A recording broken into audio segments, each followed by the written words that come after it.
오늘 우리는 다니엘서의 마지막 단락을 시작합니다. 다니엘서만 가지고 1년 중 3분의 2를 보내게 생겼습니다. 다니엘 10장부터 12장까지는 성경 원본처럼 그냥 아예 한 개의 장으로 되어 있었으면 더 좋았을 뻔했습니다. 이걸 3개의 장으로 나누어 놓는 바람에 쓸데없는 혼란만 가중시켰거든요. 다니엘 10장부터 12장은 원래 하나의 긴 말씀이었습니다. 이 장들에 있는 사건들은 계속 쭉 이어서 일어나는 일들이기 때문입니다.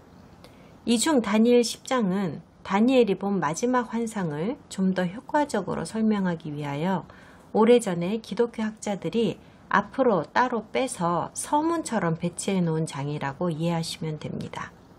다니엘이 본 환상의 본문은 다니엘 11장과 12장에서 기록하고 있고 10장은 그것으로 들어가는 말, 서문이라고 보아주세요. 그리고 우리가 알아야 할 매우 중요한 사항이 있는데 이 단락에서 다니엘이 보는 이 환상은 다니엘이 다니엘 8장에서 받은 환상이랑 직접적으로 연결되어 있는 것이라는 점입니다. 10장, 11장, 12장의 말씀은 다니엘이 8장에서 받았던 환상의 점진적인 계시라고 보셔야 합니다. 다니엘서에 담겨있는 엄청나게 방대한 분량의 정보들과 또 이 정보들의 복잡성과 신비로움을 고려할 때 우리가 다니엘 10장을 곧바로 들어가기보다는 시간이 좀 걸리더라도 다니엘 8장을 다시 한번 읽어보는 게 나을 것 같습니다. 그래야 이 두 환상의 연결고리를 확실하게 볼 수 있을 것 같거든요. 성경을 펴시고 다니엘 8장을 읽어봅시다. 나 다니엘에게 처음에 나타난 환상 후 벨사살 왕 제3년에 다시 한 환상이 나타나니라. 내가 환상을 보았는데 내가 그것을 볼 때에 내 몸은 엘람 지방 수산성에 있었고 내가 환상을 보기는 을레 강변에서이니라. 내가 눈을 들어본 즉 강가에 두 뿔 가진 순양이 섰는데 그 두 뿔이 다 길었으며 그 중 한 뿔은 다른 뿔보다 길었고 그 긴 것은 나중에 난 것이더라. 내가 본즉 그 순양이 서쪽과 북쪽과 남쪽을 향하여 받으나 그것을 당할 짐승이 하나도 없고 그 손에서 구할 자가 없으므로 그것이 원하는 대로 행하고 강하여졌더라. 내가 생각할 때에 한 순념소가 서쪽에서부터 와서 온 지면에 두루 다니되 땅에 닿지 아니하며 그 염소의 두 눈 사이에는 현저한 뿔이 있더라. 그것이 두 뿔 가진 순양 곧 내가 본 바 강가에 섰던 양에게로 나아가되 분노한 힘으로 그것에게로 달려가더니 내가 본즉 그것이 순양에게로 가까이 나아가서는 더욱 성내어 그 순양을 쳐서 그 두 뿔을 꺾으나 순양에게는 그것을 대적할 힘이 없으므로 그것이 순양을 땅에 엎드러뜨리고 짓밟았으나 순양을 그 손에서 벗어나게 할 자가 없었더라. 순념소가 스스로 심히 강대하여 가더니 강성할 때에 그 큰 뿔이 꺾이고 그 대신에 현저한 뿔 넷이 하늘 사방을 향하여 났더라. 그 중 한 뿔에서 또 작은 뿔 하나가 나서 남쪽과 동쪽과 또 영화로운 땅을 향하여 심히 커지더니 그것이 하늘 군대에 미칠 만큼 커져서 그 군대와 별들 중에 몇을 땅에 떨어뜨리고 그것들을 짓밟고 또 스스로 높아져서 군대의 주제를 대적하며 그에게 매일 드리는 제사를 없애버렸고 그의 성소를 헐었으며 그의 악으로 말미암아 백성이 매일 드리는 제사가 넘긴 바 되었고 그것이 또 진리를 땅에 던지며 자의로 행하여 형통하였더라. 내가 들은즉 한 거룩한 이가 말하더니 다른 거룩한 이가 그 말하는 이에게 묻되 환상에 나타난 바 매일 드리는 제사와 망하게 하는 죄악에 대한 일과 성소와 백성이 내준 바 되며 짓밟힐 일이 어느 때까지 이를꼬 하매 그가 내게 이르되 2300 주야까지니 그때에 성소가 정결하게 되리라 하였느니라. 나 다니엘이 이 환상을 보고 그 뜻을 알고자 할 때에 사람 모양 같은 것이 내 앞에 섰고 내가 들은즉 을레강 두 언덕 사이에서 사람의 목소리가 있어 외쳐 이르되 가브리엘아 이 환상을 이 사람에게 깨닫게 하라 하더니 그가 내가 선 곳으로 나왔는데 그가 나올 때에 내가 두려워서 얼굴을 땅에 대고 엎드리매 그가 내게 이르되 인자야 깨달아 알라. 이 환상은 정한 때 끝에 관한 것이니라. 그가 내게 말할 때에 내가 얼굴을 땅에 대고 엎드려 깊이 잠들매 그가 나를 어루만져서 일으켜 세우며 이르되 진노하시는 때가 마친 후에 될 일을 내가 내게 알게 하리니 이 환상은 정한 때 끝에 관한 것임이라. 네가 본 바 두 뿔 가진 순양은 곧 메대와 바사 왕들이요 털이 많은 순념소는 곧 헬라 왕이요 그의 두 눈 사이에 있는 큰 뿔은 곧 그 첫째 왕이요 이 뿔이 꺾이고 그 대신에 네 뿔이 났은즉 그 나라 가운데에서 네 나라가 일어나되 그의 권세만 못하리라. 이 네 나라 마지막 때에 반역자들이 가득할 즈음에 한 왕이 일어나리니 그 얼굴은 뻔뻔하며 속임수에 능하며 그 권세가 강할 것이나 자기의 힘으로 말미암은 것이 아니며 그가 장차 놀랍고 파괴 행위를 하고 자의로 행하여 형통하며 강한 자들과 거룩한 백성을 멸하리라. 그가 꾀를 베풀어 제 손으로 속임수를 행하고 마음에 스스로 큰 체하며 또 평화로운 때에 많은 무리를 멸하며 또 스스로 서서 만왕의 왕을 대적할 것이나 그가 사람의 손으로 말미암지 아니하고 깨지리라. 이미 말한 바 주야에 대한 환상은 확실하니 너는 그 환상을 간직하라. 이는 여러 날 후의 일임이라 하더라. 이에 나 다니엘이 지쳐서 여러 날 앓다가 일어나서 왕의 일을 보았느니라.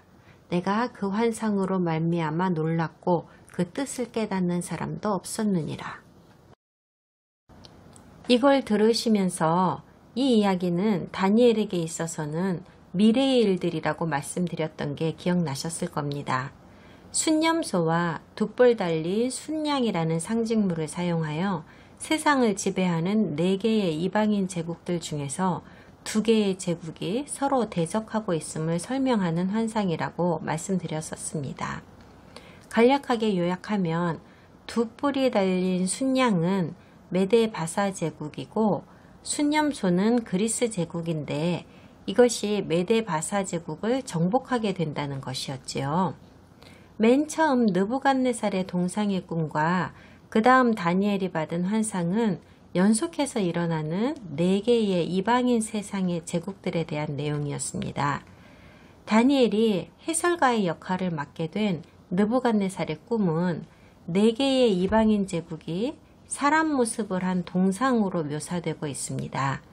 이 동상은 금, 은, 동, 철이라는 4가지 금속으로 구성되어 있었지요. 동상의 머리는 금으로 되어 있고 꿈을 해석하던 당시인 느부갓네살이 지배하고 있던 바빌론 제국을 의미합니다. 은으로 된 가슴과 두 팔은 그 다음에 세상을 지배하는 제국인 메데 바사를 의미합니다. 동으로 된 엉덩이와 허벅지는 메데 바사 제국을 찬탈하는 그리스를 상징합니다. 그리고 철로 된 다리는 이 그리스를 정복하는 로마를 상징하고 있습니다. 다니엘이 본 환상의 의미도 완전히 똑같은 내용이었죠. 다만 사람의 모양의 동상이 아니라 이번에는 4마리의 괴상한 짐승들로 묘사되었습니다. 첫 번째 짐승은 사자같이 생긴 놈인데 그 당시에 세상을 지배하고 있던 바빌론 제국을 상징합니다. 다음에 나타난 것은 곰 같은 놈이고 메데의 바사를 의미하며 뒤이어 나타난 것은 표범 같은 놈인데 이것은 그리스 제국을 상징하는 것이었습니다. 그리고 마지막에 올라온 짐승은 다른 놈들과는 달리 다니엘이 살면서 한 번도 본 적이 없는 매우 흉포하고 포악하고 맹렬하게 생긴 놈인데 이 놈은 로마 제국을 상징하고 있습니다. 다니엘이 이 환상을 보았을 때는 아직도 바빌론 제국이 세상을 지배하고 있을 때였습니다. 하지만 다니엘 10장부터 12장에 나오는 환상은 바빌론 제국이 정복당하고 이제는 메데 바사 제국이 세상을 지배하고 있던 시기에 받은 것입니다. 금으로 된 머리는 은으로 된 가슴과 두 팔에게 그 자리를 내어 주었습니다. 사자가 곰에게 참패하였다는 말이죠. 다니엘 10장은 이제 다니엘이 4개의 이방 제국들 예언 중에서 두 번째 단계에 나오는 나라에서 살고 있었다는 말로 시작을 합니다. 10장을 읽기 전에 먼저 다니엘 9장의 70일의 예언이라는 환상을 통해서 다니엘은 이미 가브리엘 천사로부터 저 먼 미래에 대한 예언의 윤곽에 대해 대충 들어 알고 있었다는 사실을 기억하여 주세요. 70일이라는 것을 490년으로 보는 견해가 가장 많은 것 같습니다. 490년 동안에는 또한 6가지 목적이 성취되어야 하는데 그 6가지 목적의 마지막에는 구원이라는 결과가 기다리고 있습니다. 6가지 목적이라고 함은 반역을 억누르고 속죄제를 완성하며 타락한 인간의 상태를 속죄하고 영원한 의를 세우며 예언과 선지자를 비준하고 보존하며 지성소에 기름을 부어 예배를 활성화시키는 것입니다. 우리는 다니엘 9장에서 아주 많은 시간을 보냈습니다. 해석하기도 너무 어려웠을 뿐만 아니라 성경 구절을 근거로 유추해낼 수 있는 여러 가지 다양한 가능성들을 다 살펴보느라고 그랬습니다. 그리고 그중 몇 가지 가능성들은 역사적으로 말이 안 되는 것들이어서 제거해버리기도 하였습니다. 9장을 공부할 때 우리는 아직 성취되지 않은 예언을 다룰 때에는 너무 완고한 결론을 미리 내리지 않는 겸손한 자세가 꼭 필요하다는 말을 했었습니다. 10장부터 12장의 예언도 그런 자세로 가야 합니다. 지금까지 다니엘서를 공부해 오면서 여러분이 깨달으셨기를 바라는 게 있습니다. 우리 생각과는 달리 우리는 그렇게 충분한 단서들을 가지고 있지는 않다는 사실입니다. 그럼에도 불구하고 다니엘 9장을 통하여 우리는 치명적으로 중요한 두어 가지 기본 원리를 깨달을 수 있었습니다. 먼저는 이 모든 과정들은 구원이라는 궁극적인 목적을 달성하기 위하여 하나님께서 설정하여 주신 것들이라는 점과 이 과정들을 통하여 구원의 목적이 달성된다는 점입니다. 그 다음으로는 구원의 모든 과정은 이스라엘을 표적으로 하고 있다는 점입니다. 교회가 아니라요. 교회는 거기서 파생되는 이득을 얻을 겁니다. 하지만 이 과정의 직접 당사자들은 하나님과 이스라엘입니다. 그리고 또 아셔야 할 아주 중요한 사실 한 가지는 다니엘이 얻은 정보들은 수세기가 흐르면서 각자의 교리와 어젠다에 들어맞게 하려는 의도를 가진 수천의 기독교 분파들에 의해 온갖 추정이나 상상들이 가미되면서 여러 가지 결론에 도달하게 되었고 결국 그들만의 고집스러운 특정 교리들로 자리 잡게 되었다는 사실입니다. 우리가 알고 있는 종말론의 결론들이 다 엉터리라는 말을 하고 있는 게 아닙니다. 하지만 어쩌다가 운 좋게 맞았던 것들도 있고 어쩌면 하나님께서 개개인에게 주신 통찰력을 개발하고 확장하여 각자의 결론에 도달하게 된 것들도 있을 겁니다. 그러니까 우리는 과연 성경이 무엇라 하시는지만 붙들고 갑시다. 다른 사람들의 추정에는 신경 끄고요. 그러는 편이 이제 곧 예언들이 이루어지기 시작할 때 우리로 하여금 제대로 분별할 수 있는 능력이 더 생기게 도와줄 것 같기 때문입니다. 자, 그럼 다니엘 10장을 펴세요. 10장을 다 읽겠습니다. 바사왕 고레스 제3년에 한 일이 벨드사살이라 이름한 다니엘에게 나타났는데 그 일이 참되니 곧 큰 전쟁에 관한 것이라. 다니엘이 그 일을 분명히 알았고 그 환상을 깨달으니라. 그때에 나 다니엘이 세 일해 동안을 슬퍼하며 세 일해가 차기까지 좋은 떡을 먹지 아니하며 고기와 포도주를 입에 대지 아니하며 또 기름을 바르지 아니하니라. 첫째 달 24일에 내가 히데겔이라 하는 큰 강가에 있었는데 그때에 내가 눈을 들어 바라본즉 한 사람이 세마포 옷을 입었고 허리에는 우바스 순금띠를 띠었더라. 또 그의 몸은 황옥 같고 그의 얼굴은 번갯빛 같고 그의 눈은 횃불 같고 그의 팔과 발은 빛난 녹과 같고 그의 말소리는 무리의 소리와 같더라. 이 환상을 나 다니엘이 홀로 보았고 나와 함께한 사람들은 이 환상은 보지 못하였어도 그들이 크게 떨며 도망하여 숨었느니라.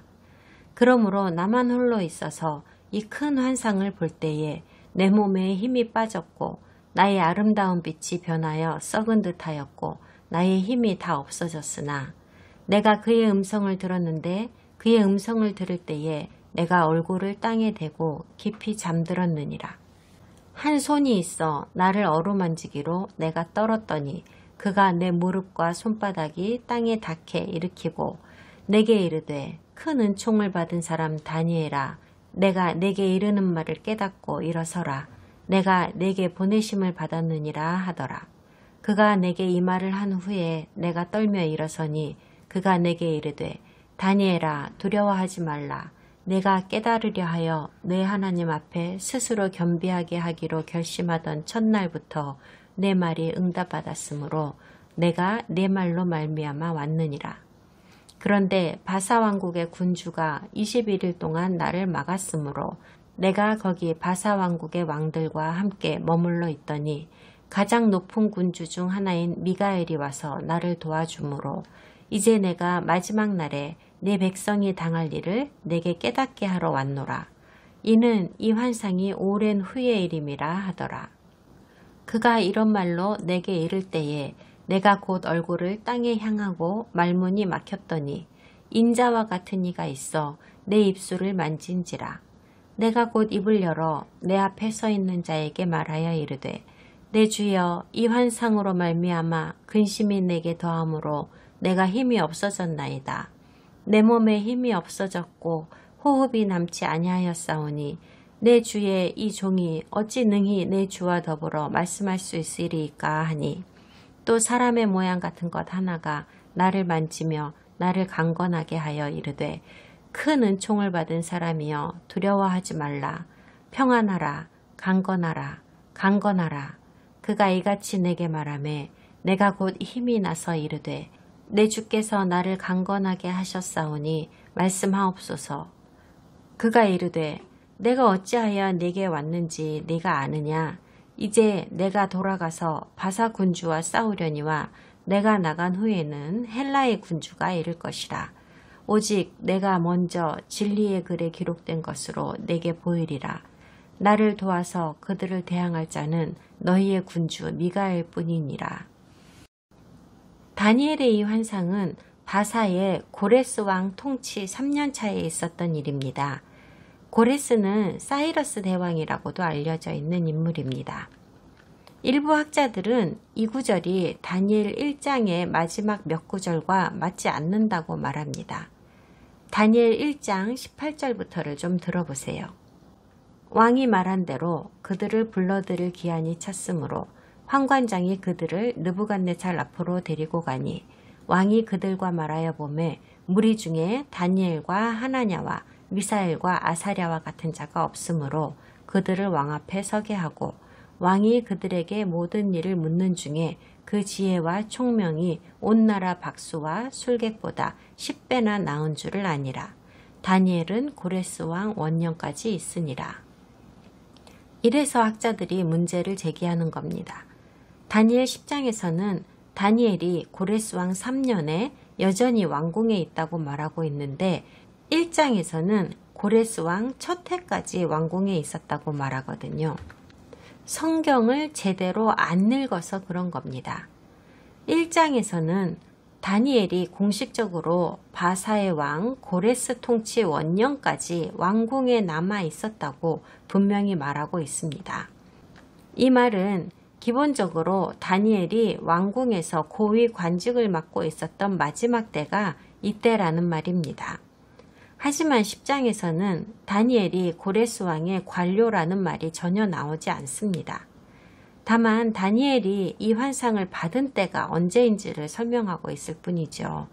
왕의 통치 기간을 기준으로 만든 달력에 근거하여서 말입니다. 왕의 통치 기간을 기준으로 날짜를 세는 것은 당시의 관습이었습니다. 일본에서는 지금도 그렇게 하고 있지요. 성경 안에서도 성경 밖에서도 당시에는 그 시점에 권력을 잡고 있는 왕을 기준으로 날짜를 세웠습니다.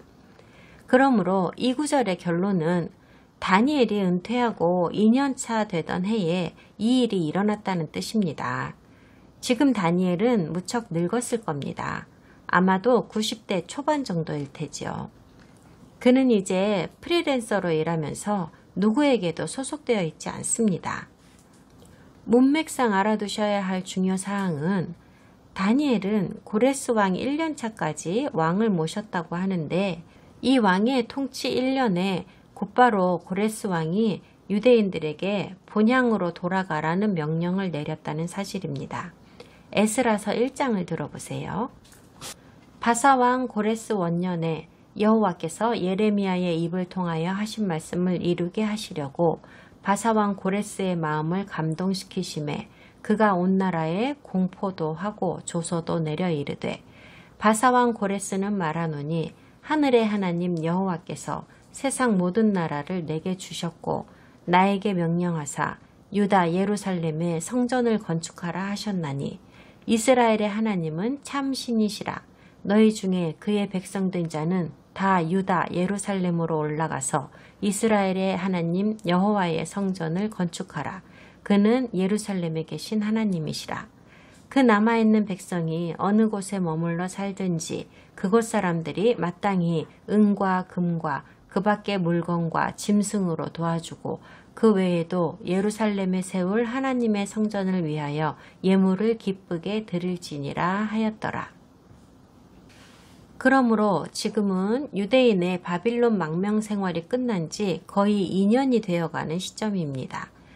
그리고 수백, 어쩌면 수천의 유대인들이 성전을 재건하라는 고레스 왕의 축복과 함께 유다로 돌아갔고 성전을 재건하기 시작하면서 예루살렘을 사람이 살만한 곳으로 만들려고 노력하고 있었을 때입니다.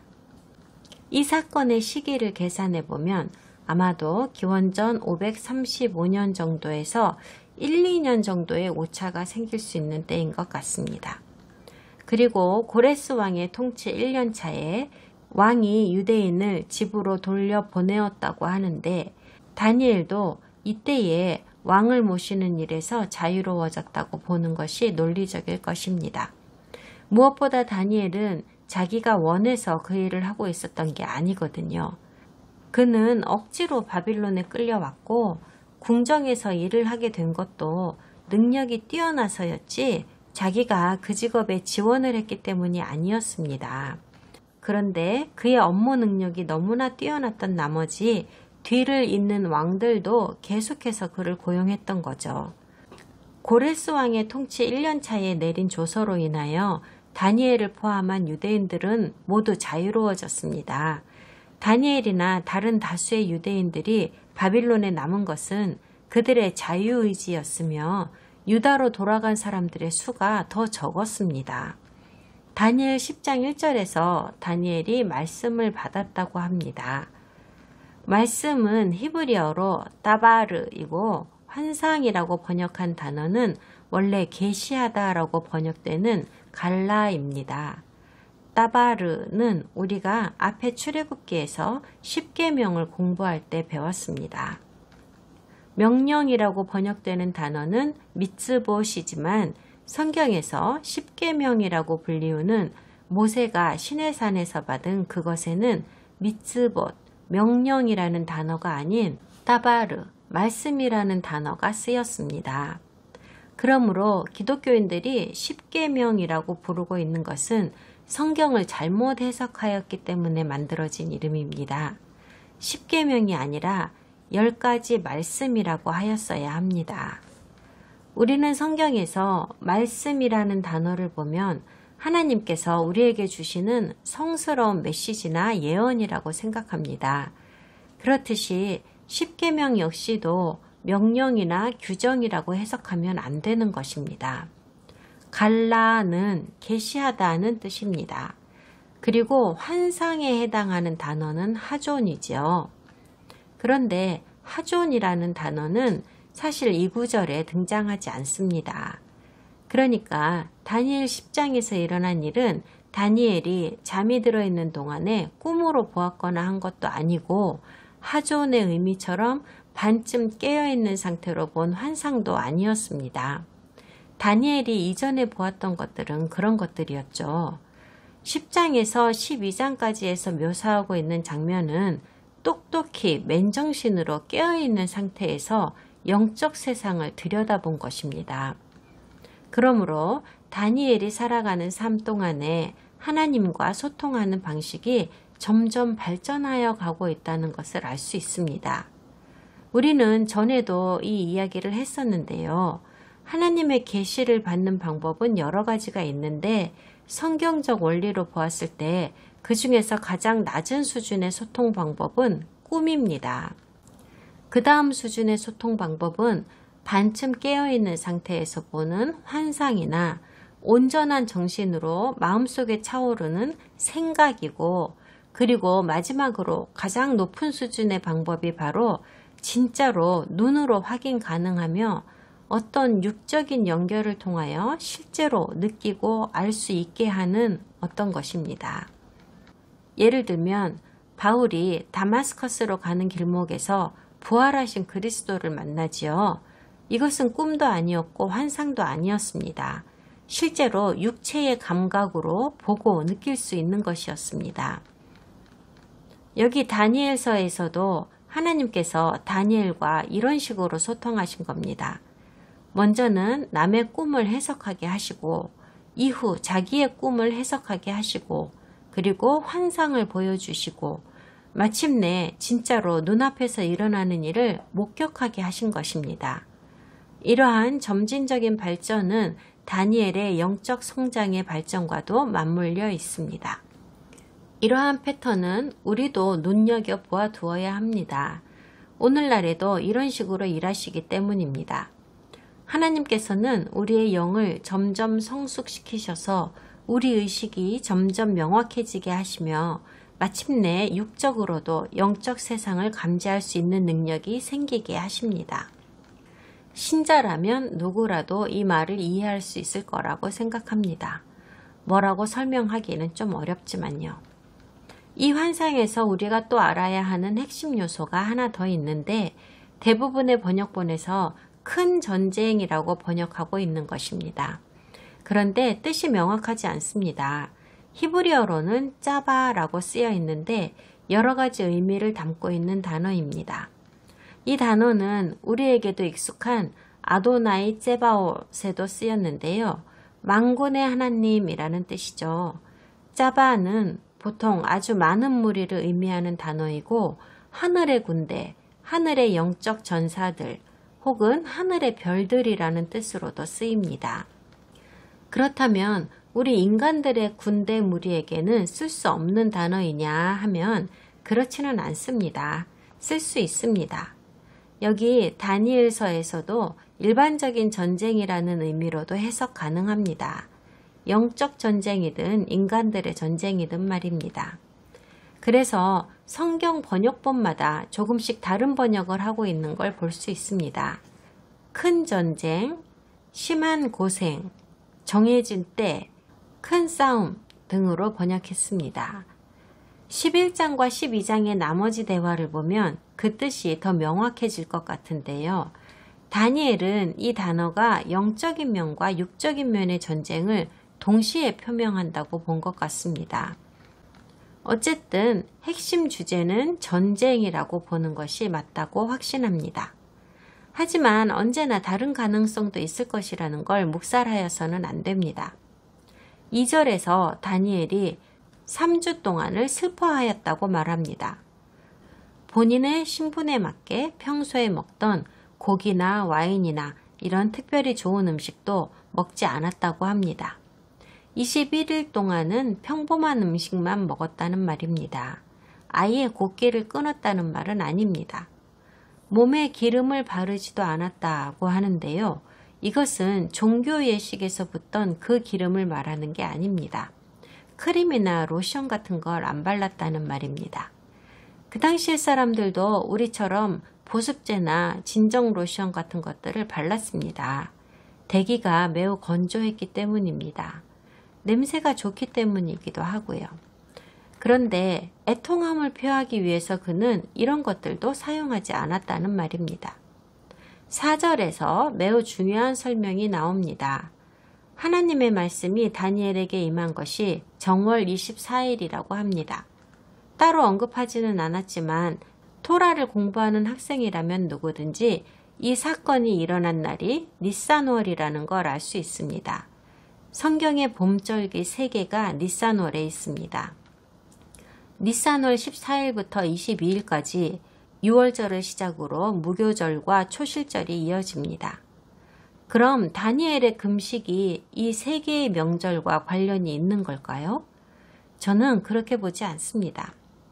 우연의 일치이거나 아니면 어떤 상징일 거라고 봅니다. 그 이유 중 하나는 6월절과 무교절 그리고 초실절은 슬퍼하는 명절이 아니기 때문입니다. 그럼 그가 슬퍼한 이유는 무엇일까요? 몇 구절 뒤에 그 이유를 알게 됩니다. 다니엘이 강가에 서 있었다고 하는데 대부분의 성경은 이 강을 티그리스 강이라고 번역하고 있죠.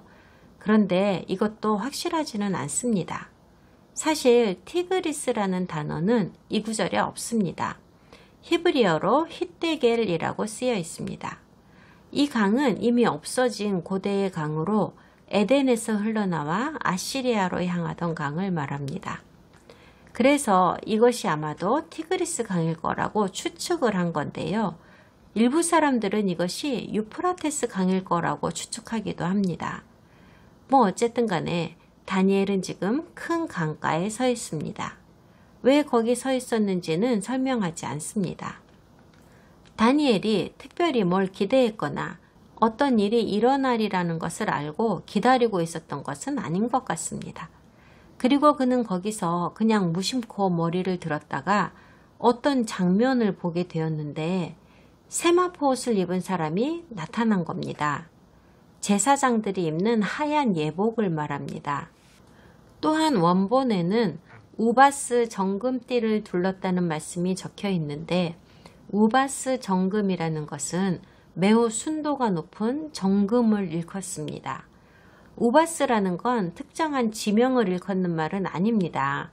그냥 아주 질이 좋은 금을 이렇게 지칭했다고 보면 됩니다. 바지를 붙들어 매기 위해 사용하던 그 당시의 허리띠는 오늘날과는 좀 다르게 생겼었습니다. 당시의 허리띠는 천으로 된 기다란 끈처럼 생겼고 이것을 허리에 두어 번 두르는 방식이었습니다.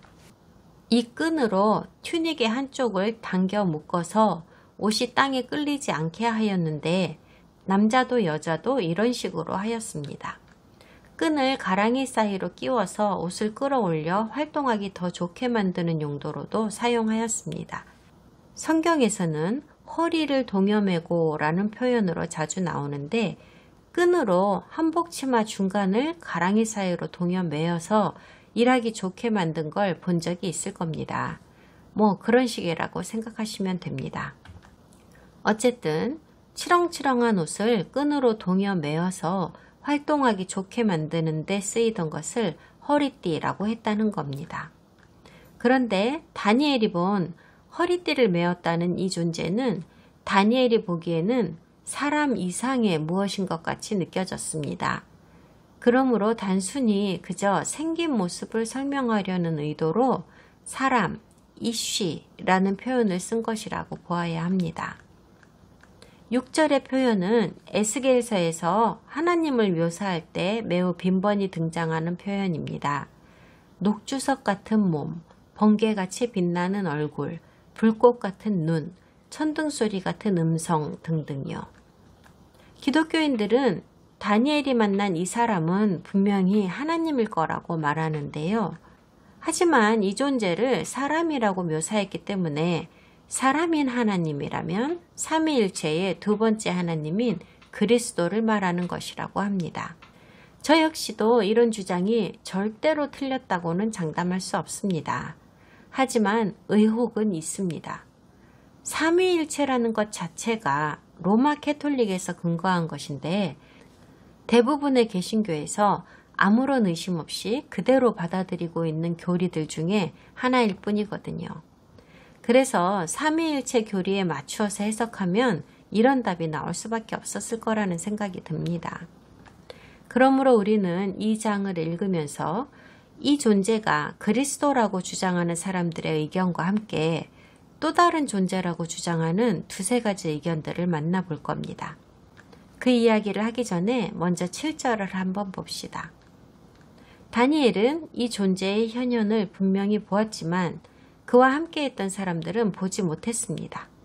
하지만 어떤 굉장한 영적 존재의 놀라운 초자연적인 힘 같은 것을 감지할 수는 있었습니다. 그게 무엇인지를 알 수 없었고 그래서 매우 두려웠습니다. 선한 영일까요? 아니면 악한 영일까요? 다마스커스로 향하던 바울에게 일어난 사건과 비슷합니다. 다른 사람들도 여럿 있었지만 승천하신 메시아의 목소리가 하늘에서 내려왔을 때 다른 사람들에게는 그저 굉음으로만 들렸습니다. 그들은 바울이 본 빗줄기를 보지 못했고 그 목소리를 전혀 분간할 수도 없었습니다. 다니엘과 함께했던 사람들은 모두 두려워 떨며 몸을 숨겼고 다니엘 혼자 남아 서 있었습니다. 다니엘은 왜 도망하지 않았을까요? 그는 이전에도 이것과 비슷한 초자연적인 경험을 한 적이 있었기 때문에 의심의 여지 없이 이번에도 신의 임재와의 만남이 진행되고 있음을 알았던 겁니다. 아무리 그래도 이런 종류의 일은 절대로 익숙해지지 않는 법입니다.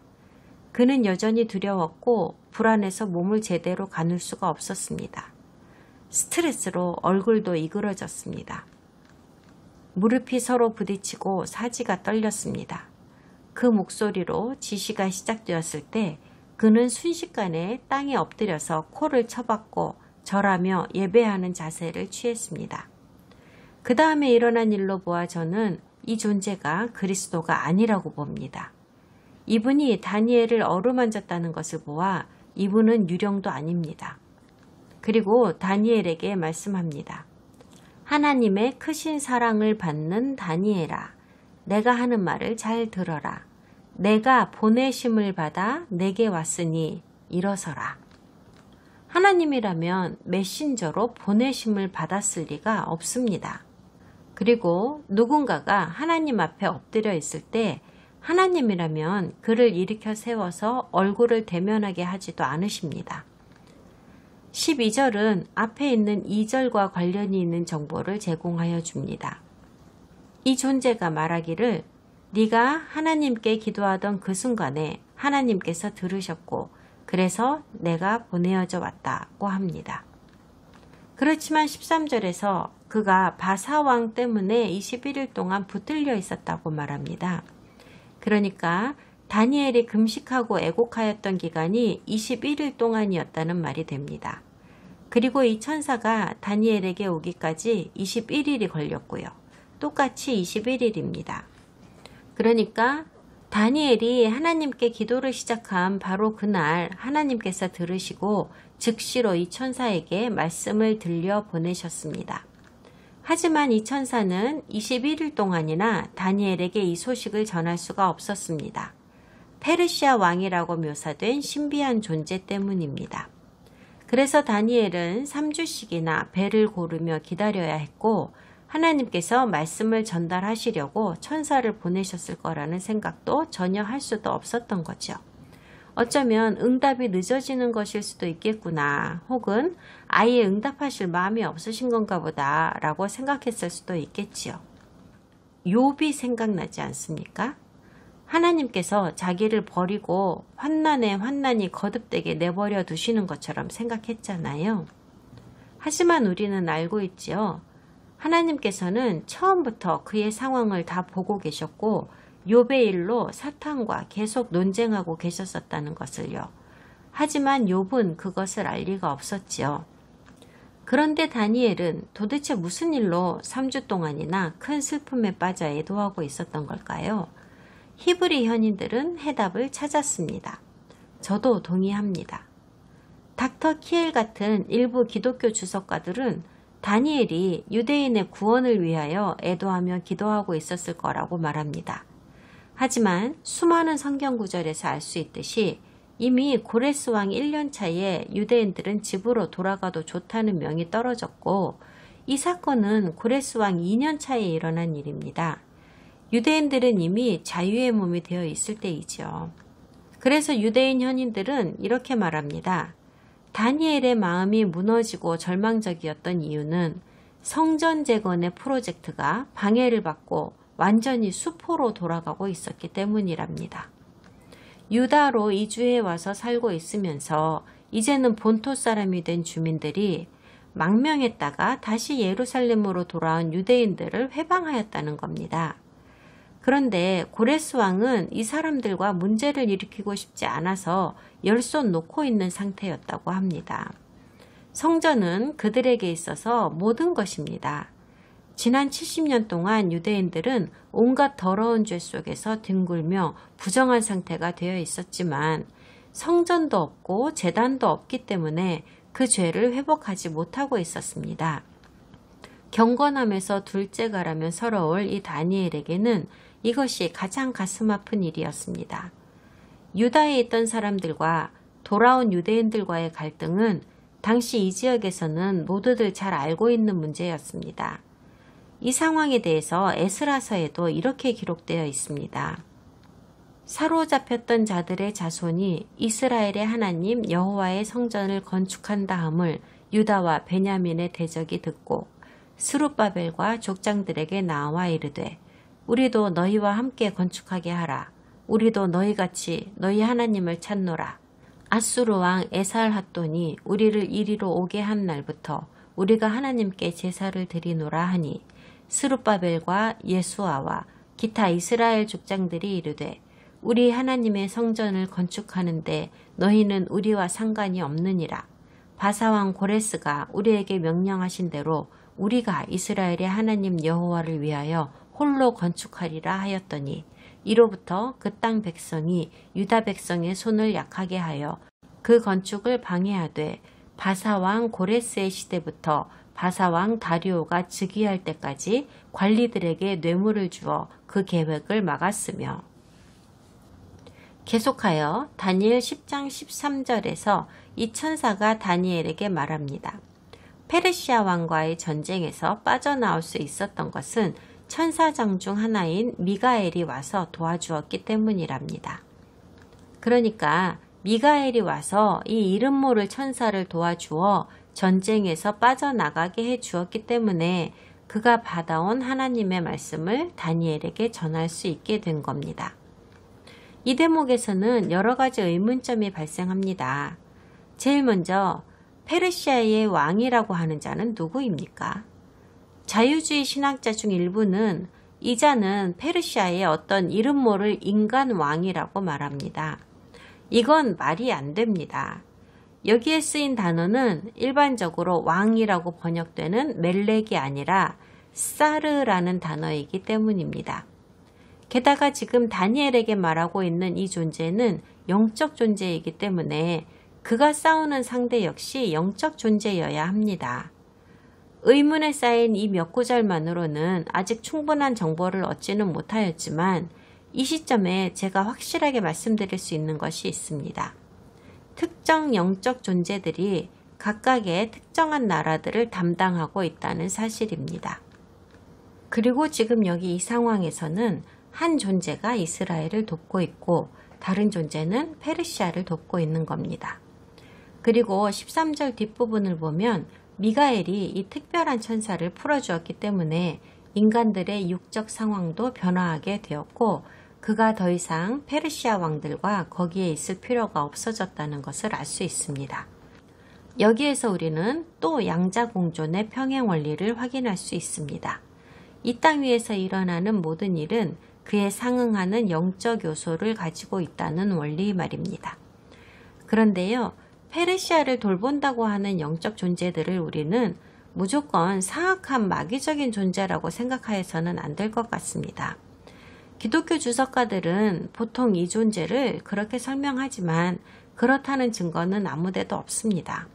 그들은 페르시아를 위해서 싸우는 존재이고 이름 모를 이 천사는 이스라엘을 위해서 싸우는 일을 합니다. 그렇다고 어느 한쪽이 악한 존재라고 단정 지을 수는 없다는 겁니다.